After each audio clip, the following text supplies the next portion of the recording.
JEE mains 2025 23 जनवरी second shift का exam conclude हो गया है। आइए बच्चों से बातें करते हैं कैसे गया इनका एग्जामिनेशन। इस चैनल को जरूर सब्सक्राइब कर लेना, जब तक आपको कॉलेज नहीं मिलेगा पूरा आखिरी तक गाइड कर रहे होंगे। आपका नाम? सर देवांश प्रताप सिंह। क्लास 12 में थे, ड्रॉपर थे? 12th में सर। 12 में थे। Yes sir. आपने प्रीवियस ईयर के सवाल लगाए थे? Yes sir. उससे कितना सिमिलर लगा? सर काफ़ी हद तक सिमिलर था सर, और फिजिक्स एज यूजुअल जैसे ही फार्मूला बेस्ड थी, पिछले ट्रेंड को फॉलो करते हुए वैसे फार्मूला बेस्ड ही थी, और केमिस्ट्री भी हमारी ईजीयर साइड पे ही थी। मैथ्स इस वाले शिफ्ट में बाकी शिफ्ट की जो प्रीवियस 2 शिफ्ट थी उसी की तरह थी, थोड़ी लेंदी कैलकुलेशंस थी, बट ईजियर साइड में मैं इसको कहूँगा इस वाली मैथ को। ओवरऑल क्लास 11 12 में किसका पोर्शन लगा ज़्यादा? 12th का पोर्शन ज़्यादा था। ठीक है। केमिस्ट्री में इनऑर्गेनिक ऑर्गेनिक फिजिकल कहाँ का लगा ज़्यादा? केमिस्ट्री में ऑर्गेनिक का पोर्शन थोड़ा कम था और फिजिकल का पोर्शन मेजर था। इनऑर्गेनिक का? इनऑर्गेनिक का पोर्शन भी उसी फिजिकल के रेशियो में था, बट ऑर्गेनिक थोड़ी कम थी। एनसीईआरटी बेस्ड थी या नहीं थी? एनसीईआरटी बेस्ड थी। ऑर्गेनिक में नेम रिएक्शन आई थी? नेम रिएक्शन 1-2 थी, बाकी ज़्यादा नहीं। इनऑर्गेनिक में आपका कंडीशन कंपाउंड पी ब्लॉक ये सब था? कोऑर्डिनेशन कंपाउंड से थे 1-2 सवाल, और पी ब्लॉक से भी थे। कोई सवाल आपको याद है, कुछ बताना चाहोगे?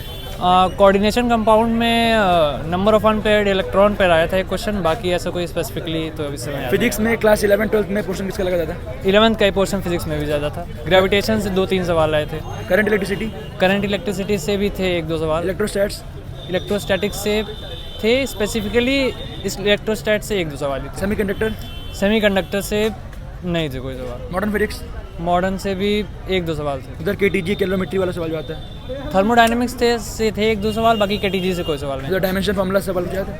डायमेंशन फार्मूला से था एक सवाल। एरर वगैरह? एरर नहीं, एरर और वेक्टर से कोई नहीं आया? नहीं। उधर आपका इधर आ जाए मैथमेटिक्स में वेक्टर 3D?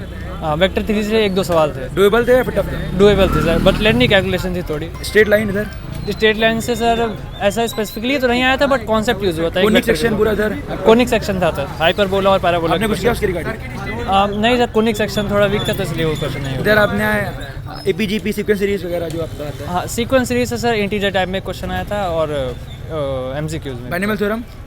बीटी से भी था एक क्वेश्चन। ओवरऑल आपने कितने क्वेश्चन किए अटेम्प्ट? Sir 40 question. तो अभी आपका मेन टारगेट एडवांस रहेगा या फिर अप्रैल अटेम्प्ट? अब मेन अटेम्प्ट तो मेन फोकस से इस समय अप्रैल अटेम्प्ट करेंगे, एडवांस फिर उसके साथ में बाद। बोर्ड्स की तैयारी करोगे? Yes sir. चलिए wish you all the best, आपका वोटिंग करूँगा। Thank you sir.